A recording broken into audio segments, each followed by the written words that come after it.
Speaking the truth in love में आप सभी का मैं स्वागत करता हूं। हम लूका के सुसमाचार का अध्ययन कर रहे हैं। आज हम अध्याय 5 सीखने वाले हैं, समझने वाले हैं। अध्याय 5 की शुरुआत होती है जब बड़ी भीड़ यीशु के इर्द गिर्द जमा होती है ताकि वो परमेश्वर के वचन को सुने। अब यीशु वहां एक तालाब के किनारे आता है और वहां पर कुछ मछुआरों को देखता है और उनसे कहता है कि तुम अपने नाव को गहराई तक लेकर जाओ और वहां पर अपने नेट्स को बिछाओ, अपने जाल फेंको। और सिमोन जो वहां का एक मछुआरा था वो परमेश्वर से कहता है कि परमेश्वर, हमने पूरी रात कोशिश की है, मेहनत की है, लेकिन हमने कुछ पाया नहीं। लेकिन क्योंकि आप हमसे कह रहे हो, हम आपकी बातों को मानेंगे और फिर से जाएंगे। और वचन यूं कहता है कि तुरंत ही बहुत सारे मछलियों को वो पकड़ पाते हैं, इतना अधिक कि उनके जाल भी टूटने वाले थे। और उनके मित्रों को वो पुकार कर बुलाते हैं, उनके नावों को लेकर आते हैं ताकि जो उन्होंने पकड़ी है मछलियां उस समय उसे छोर तक लेकर आए। तो ये जो चौथा वचन, 5वां वचन और 6वां वचन कह रहा है, इनमें से कुछ बातें बहुत ही रुचात्मक है। पहली बात, जो वचन यीशु मसीह से या परमेश्वर से आया। दूसरी बात, उस वचन के प्रति सिमोन की सही प्रतिक्रिया।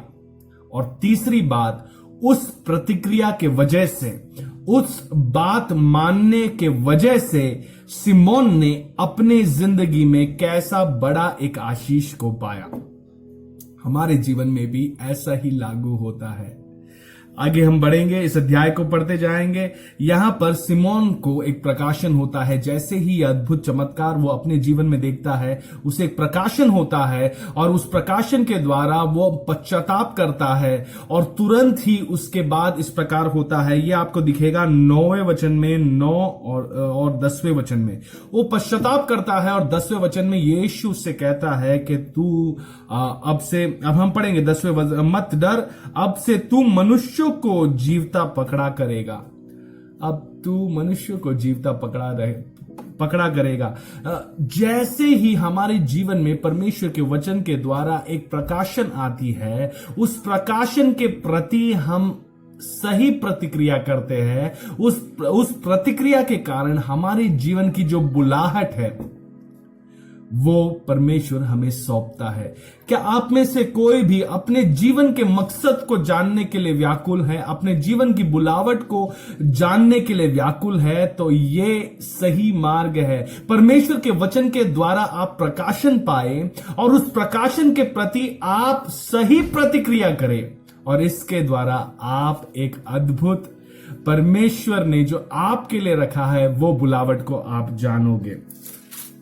अध्याय आगे बढ़ता है और 12 और 12वें वचन में लिखा है कि कोढ़ी से पीड़ित एक व्यक्ति यीशु के पास आता है और उसे कहता है कि प्रभु, अगर तू इच्छुक है तो मैं चंगाई पाना चाहता हूं। और परमेश्वर से कहता है कि मैं इच्छुक हूं। आप बाइबल में कहीं पर भी पढ़कर देखिए, परमेश्वर की इच्छा चंगाई है। बहुत लोगों को इस विषय में सवाल है या इस विषय में गलत समझ है, जहां वो अब जब बीमार होते हैं तो ये सोचते हैं पता नहीं कि परमेश्वर की ये इच्छा है या नहीं कि मैं चंगाई पाऊं। आप इस बात को आज जान ले कि ये परमेश्वर की इच्छा है कि आप चंगाई पाए हुए एक जीवन बिताए, ना कि बीमार जीवन बिताए। बहुत से लोग ये समझते हैं कि शायद से ये बीमारी परमेश्वर की इच्छा के अनुसार ही हो रही है।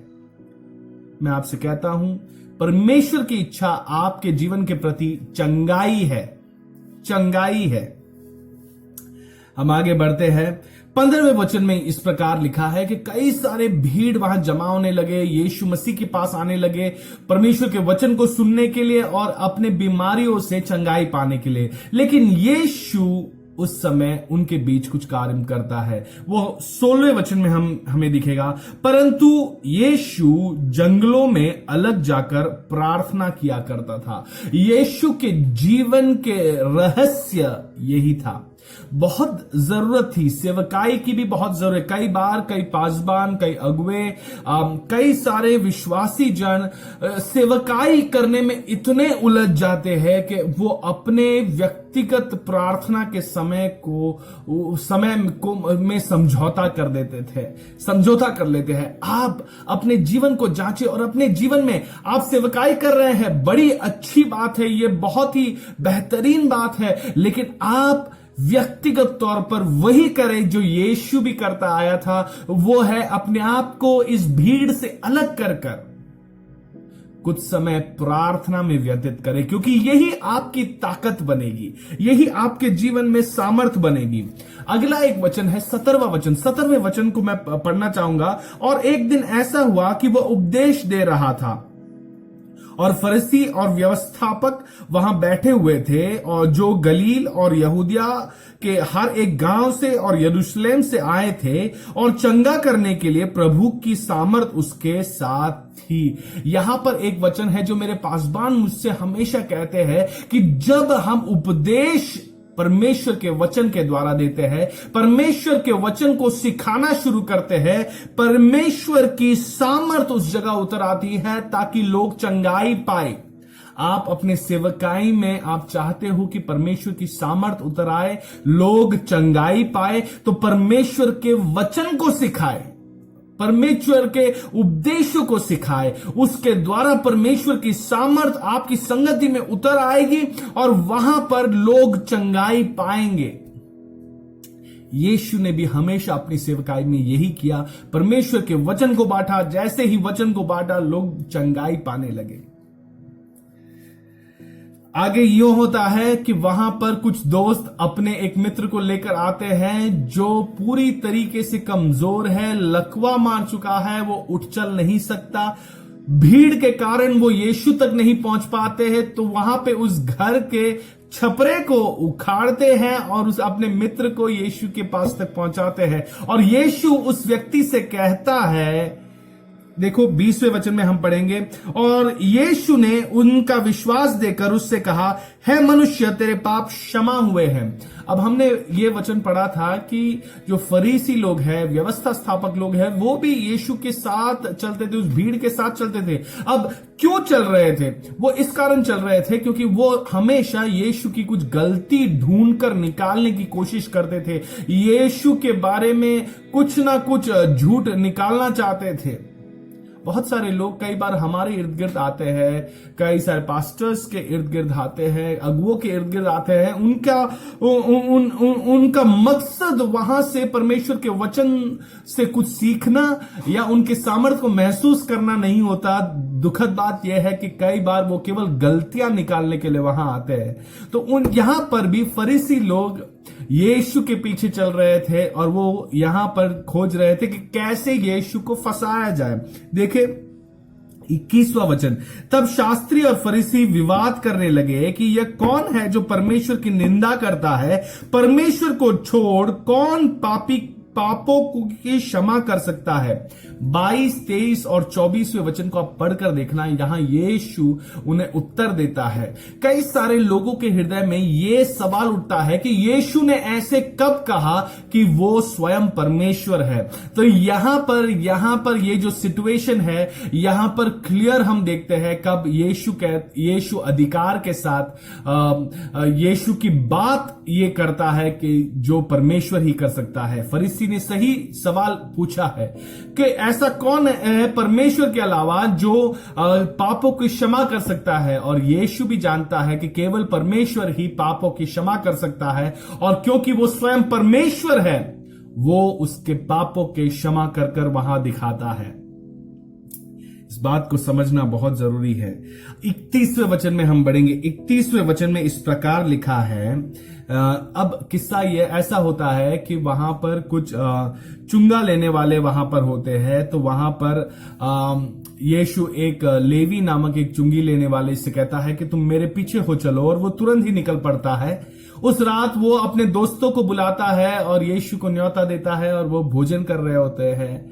और फरीसी फिर सवाल उठाते हैं कि ऐसे पापियों के साथ, ऐसे चुंगी लेने वालों के साथ यीशु कैसे भोजन कर सकते हैं? अब यीशु बहुत ही उत्तम सा जवाब देते हैं। यीशु 31वें वचन में जवाब देते हैं, यीशु ने उनको उत्तर दिया कि वैद्य भले चंगों के लिए नहीं परंतु बीमारों के लिए अवश्य है।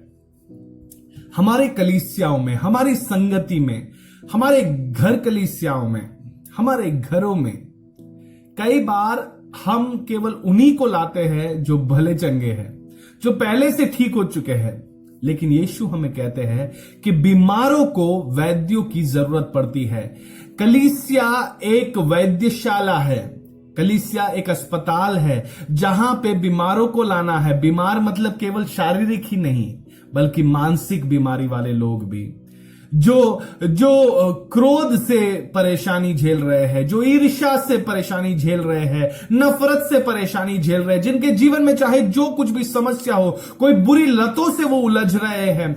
हमने कई बार इन लोगों के लिए अपने दरवाजे बंद कर दिए हैं, लेकिन यीशु कहता है कि बीमारों को वैद्य की जरूरत होती है। हम अपने दरवाजों को खोले ताकि ये बीमार परमेश्वर तक आ सके और अपनी चंगाई, अपने छुटकारा को पा सके।